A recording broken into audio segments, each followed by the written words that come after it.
Kita sering banget kan dengar kata ulama atau cendekiawan. Tapi pernah nggak sih kita berhenti sejenak dan berpikir, apa sih makna sebenarnya di balik kata itu menurut salah satu kitab paling berpengaruh di dunia? Apa ya yang membedakan orang yang sekedar punya banyak pengetahuan dengan seorang cendekiawan sejati? Yuk kita coba telusuri jawabannya bareng-bareng. Oke, untuk memahami ini, kita perlu mundur sedikit ke masa lalu. Konsep ulama dalam Islam itu akarnya ada di sebuah momen yang sangat krusial, di mana tongkat estafet risalah harus diteruskan. Merekalah bisa dibilang pewaris misi para nabi. Coba deh bayangin gimana suasananya waktu itu. Nabi Muhammad baru saja wafat. Tentu saja umat Islam dilanda kesedihan, kebingungan yang luar biasa. Nah, di tengah krisis itu, Abu Bakar As-Siddiq maju.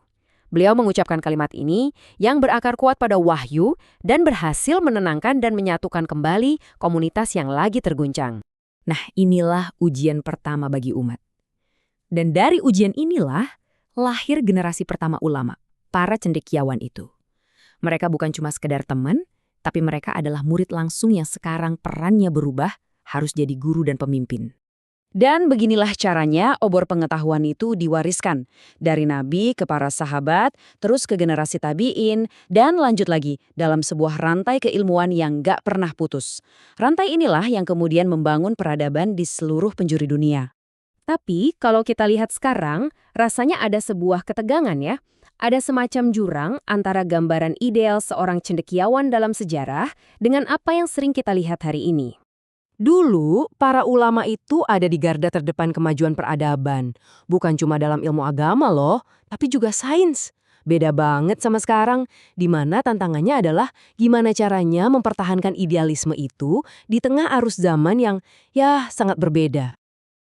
Pertanyaan ini yang akan jadi inti dari penelusuran kita kali ini. Kita akan coba cari jawabannya langsung dari sumbernya, biar kita paham definisi yang sesungguhnya itu seperti apa. Oke, sekarang mari kita selami lebih dalam lagi, langsung ke sumber utamanya, untuk melihat gimana sih Al-Quran mendefinisikan istilah ini. Dan fakta ini mungkin akan sedikit mengejutkan buat Anda. Meskipun peran mereka itu penting banget, kata ulama, para cendekiawan, secara spesifik hanya muncul 2 kali di seluruh Al-Quran.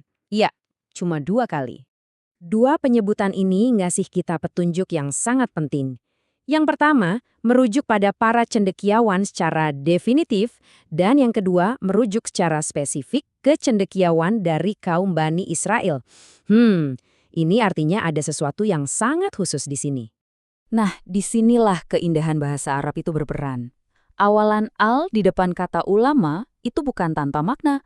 Itu mengubah artinya dari cendekiawan secara umum menjadi para cendekiawan yang spesifik. Ini seakan-akan memberi sinyal kalau Al-Quran punya standar yang sangat tinggi dan khusus untuk gelar ini.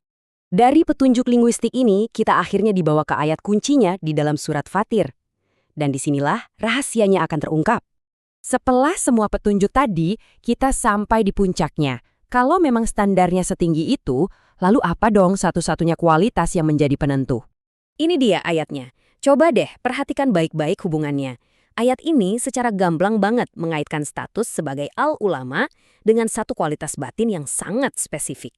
Jadi bukan sekedar pengetahuannya yang luas, bukan gelarnya yang mentereng, tapi al-khasyah. Inilah kata kuncinya, yang memegang seluruh rahasia definisi seorang cendekiawan sejati menurut Al-Quran. Jadi, al-khasyah ini bukan rasa takut akan hukuman ya, ini lebih ke rasa kagum yang melahirkan kerendahan hati. Gini deh, semakin dalam Anda belajar soal alam semesta, fisika, atau biologi, semakin Anda sadar, wow, betapa kecilnya diri saya. Nah, itulah al-khasyah. Pengetahuan sejati itu nggak bikin sombong, justru sebaliknya, bikin kita rendah hati. Oh iya, sebagai info tambahan yang menarik, ada juga hikmah lain yang sering dikaitkan dengan surah ini.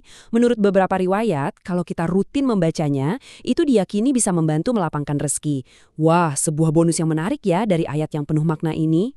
Oke, jadi poin krusialnya adalah gimana kita menyatukan semua ini sebagai sebuah pelajaran universal. Ini bukan cuma soal teologi, tapi ini soal esensi dari kebijaksanaan itu sendiri. Formulanya sebenarnya sederhana, tapi dalam sekali maknanya. Prosesnya dimulai dengan ilmu yang kemudian memicu rasa takjub dan puncaknya adalah kerendahan hati. Tanpa langkah yang ketiga ini, pengetahuan itu ya cuma sekumpulan informasi aja.